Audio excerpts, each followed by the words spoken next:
Well, I think to get over this techno-driven world we live in, that compounds in its ability to pound us with information, like with Moore's Law, every year it gets like twice as fast and twice as more information spewed out of there. But we are still processing that through our limbic system that has been around since, for 90,000 years and hasn't changed appreciably. So it's like evolving at Darwin's rate.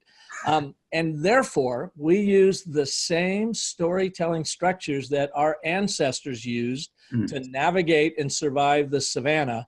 The only difference is today, our savannah is the digital web. And here's how you use it. The very first one is what a friend of mine, Dr. Randy Olson, calls the and, but, and therefore. Very, very simple narrative logic, narrative intuition that if your listeners can get this down, it will literally change the way they view every communication moving forward. So let's go back to the savannah.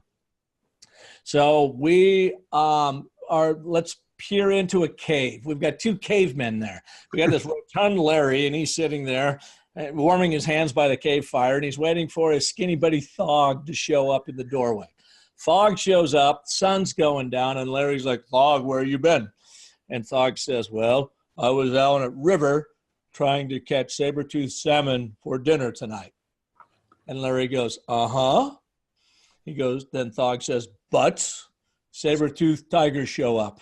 Larry goes, "Uh-oh, what'd you do?" And Thog says, "Well, I give salmon to tiger. It likes salmon better than Thog. I'm back here safe at fire with you." Larry goes, "Aha."